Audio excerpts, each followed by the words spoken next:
Your boss calls you into the office. You've had a great year, hit every target, stayed late, went above and beyond. And they slide a piece of paper across the desk with a big smile. 3%. That's it. 3%. After everything you gave that company, they handed you an inflation-matching, barely noticeable, practically invisible raise that means absolutely nothing by the time taxes take their cut. And the worst part, it happens every single year, like clockwork. 3%, maybe 3.5% if you're lucky. You're not imagining it. It's not a coincidence, and it's definitely not because you didn't work hard enough. There is a system behind that number, and once you understand it, you'll never look at your paycheck or your career the same way again. In this video, I'm going to show you exactly why your raise is always stuck at 3%, who actually decides that number, why working harder almost never changes it, and most importantly, what you can do about it. This isn't a rant. This is a breakdown of the mechanics behind corporate compensation so you can stop playing a game that's designed for you to lose and start making moves that actually build wealth. Let's get into it.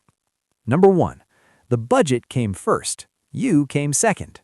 Here's the first thing you need to understand. Your raise was never based on your performance. It was based on a budget that was set months before your review even happened.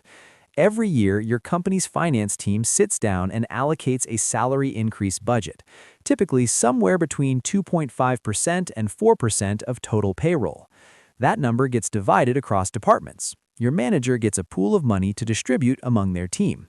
That's it. That's the ceiling. No matter how well you performed, your manager cannot give you more than what's in that pool without going through layers of approval that almost never happen. So when your manager says, "We gave you the highest increase on the team," they might actually be telling the truth. You got 3.5% and everyone else got 2.5%. Congratulations, you're still losing to inflation. Your performance review doesn't determine your raise. Your performance review determines how your slice of a pre-decided pie gets distributed.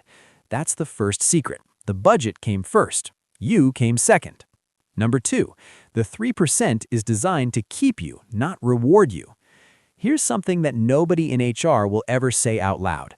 The raise isn't designed to reward your contribution. It's designed to retain you at the lowest possible cost. Companies know there's a number below which employees start looking for other jobs. They study this. They track turnover data. They know that if raises drop below a certain threshold, people leave, and replacing an employee costs anywhere from 50% to 200% of their annual salary. So the 3% raise is a calculated decision.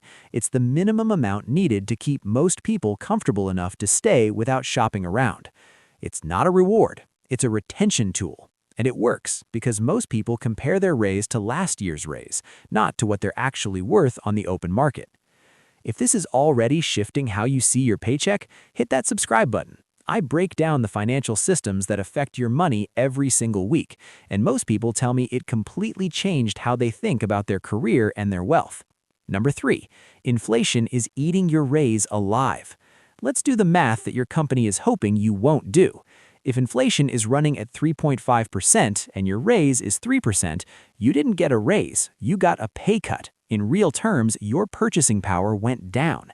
You can buy less with this year's salary than you could with last year's salary. And it compounds.